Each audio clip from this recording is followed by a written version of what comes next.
So in this segment, we're going to be talking about a business chief calling on the Prime Minister to save the North East from Brexit damage. The North East, which is known more for manufacturing than services or anything like that, is, by the looks of things, being hit pretty hard by Brexit, and that's unfortunate because most of those people voted for it. But yeah, a letter to Boris Johnson sent a fortnight ago by James Rathbotham called on the Prime Minister to save the North East from the damage being done to our economy by Brexit, and urged him to give it his most urgent and personal attention. 2 weeks later, it remains unanswered. So this guy, asking for the North East to be spared. There's another article we're going to cover very soon, which says that essentially the North East have lost around £1 billion because of Brexit. I need to find that article. So, not the North East, sorry. Parts of England as a whole have lost around £1 billion due to the Level Up Fund being far lower than the amount the EU were giving to these areas, and not to mention the fact that it's going to be shared out by more people, and there are more affluent areas that are going to get some of the money as well now, because the Tories understand pork barrel politics, which is you vote for a Tory, here's some money for your constituency, make it look better. Unless you live in Northampton, obviously. Michael Alice may get some of the money at least, because the town's dire, but yeah, that's not the point. Rathbotham is the chief executive of the North East England Chamber of Commerce. I didn't realise there were like little chambers of commerce kind of split around, and speaks to thousands of businesses caught by the red tape and extra costs of complying with EU rules. EU rules we have fallen foul of because we are now say it with me now, third country. In a recent survey, 38% of the members said sales to Europe had fallen since January, and they're still down by around 18%, I think, pre-Brexit, which is not great. He says, this is not teething problems. He says, our ports face the EU, and our region has the highest proportion of any exporting to the EU. Is vital more barriers come down, which not going to happen. I can tell you that Boris Johnson's not going to fix that. And, I'd ask the people of the northeast of England, if you're struggling now economically because of, Brexit and what's happened, what are you going to do about it? You guys gambled on the Tories. What are you guys going to do to resolve this? Many business people in the northeast tell me the only way to improve the situation is to go back into the single market. We didn't say that in the letter because the Prime Minister's dogmatic attitude to the subject told us it would fall on deaf ears. Which is true. If they said stay in the single market, Boris Johnson would be talking about a global Britain and how these businesses can now export to the rest of the world, even though they could already before. So he'd spout some nonsense about it. So maybe that would have actually got a response. Probably would have called you a Ramona though. Instead, the group called for the relaxation of the rules to allow more HGV drivers to work in the UK, and as kind of people in the comments pointed out, that's not going to happen, and more generous funding of the SME Brexit Support Fund to help more companies train staff and buy equipment to complete new customs checks. Again, we've covered that ad nauseum, where the ports aren't getting the funding they need to train the staff to do the customs checks that are coming in October, so that's not going to happen either. So that's an unfortunate situation. The letter ended by telling the Prime Minister damaging the ability of businesses who create wealth for our nation will make the country so much poorer. True. To do so when we are striving to recover from the pandemic with all its resulting debt will burden the nation for decades, which is true that if these businesses cannot get back their old export market, which was the EU, they're going to lose a lot of money because that's product that's not going to be sold, or it's going to be sold in the UK, which will add more supply, which lowers the price typically. So again, an unfortunate situation for this gentleman and the northeast of England, but they apparently knew what they voted for, so how much sympathy do they deserve? Rathbotham, a former Barclays Bank executive, so this is a guy who has a lot of knowledge about industry, at least banking, and the son of former Army General David Rathbotham, a crossbench life peer, said he is totally apolitical. I don't know about that, Chief. Especially when you worked for Barclays as an executive, I don't think you can be apolitical in that sense.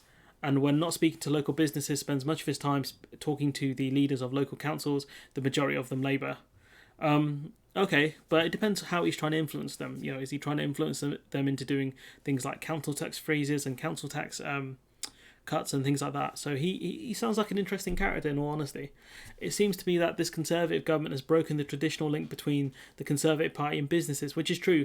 That kind of, they've gone from sort of Cameron's Tories, who were more kind of very pro-business, very pro-free trade, into being more kind of right-wing, not fascistic, but kind of populist, where they don't really care about business. It's about appealing to the working class as well as the middle class and whoever else you can appeal to.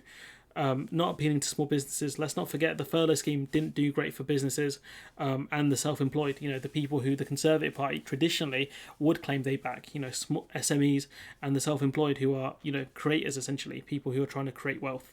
So yeah, there's a really good point he's made there. The real issue is the complete lack of strategic planning. Again, the government haven't managed to. Boris Johnson couldn't plan how to tie his shoelace. Let's be real. From our perspective, there has been none whatsoever, and Brexit was the same. There was no strategic plan to make Brexit a success. Well, Mr. Rathbotham, I don't know if you believe hard enough. That's what we were told. The unicorn's coming around the corner. You got to believe, bro. Believe in the heart of the cards. Believe in the Brexit. Tariffs may have remained at zero under the trade deal made between the UK and the EU, but Rathbotham provided a long list of barriers, non-tariff barriers, the ones that Boris Johnson said we wouldn't have.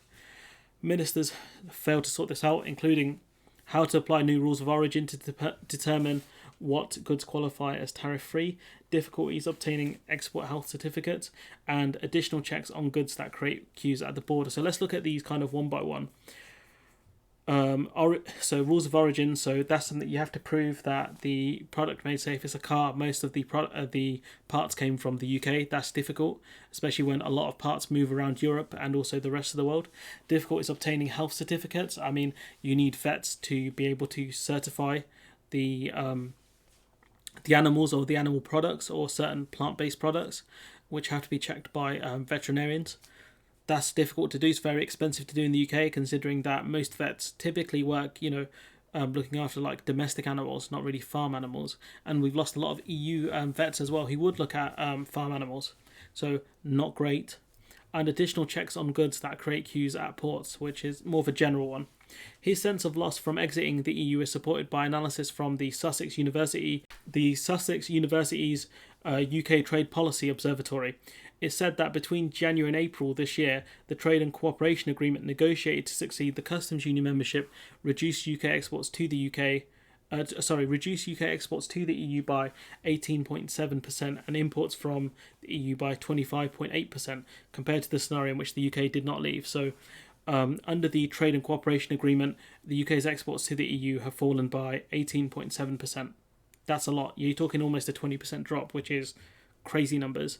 Obviously, the EU numbers haven't fallen that much because we're not doing import checks. They're just coming in as they did before. So it makes sense that EU numbers wouldn't fall anyways. But this was just a projection. It makes sense because these EU companies wouldn't want to deal with all the paperwork and the tariffs and things like that. So that makes sense.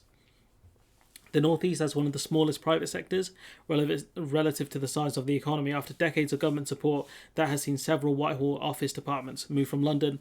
Sunak has moved one to Darlington, for example, and he's trying to tout that off as a major success to say, look, we care about the north of England. But as you can see from this letter Mr. Rathbotham has sent, they clearly don't care. I mean, once the northeast of England stops voting for them, they definitely won't care. And even now, they are taking their votes for granted because Boris Johnson isn't aiming at keeping this 80-seat majority. He probably wants to keep around 30 or 40 and leave it at that. So anyone who loses, he doesn't care. The only thing he wants to do is just cling on to power, essentially. But yeah, anyways, I'm going to leave it there. Good letter from Rathbotham and a good piece by Philip Inman.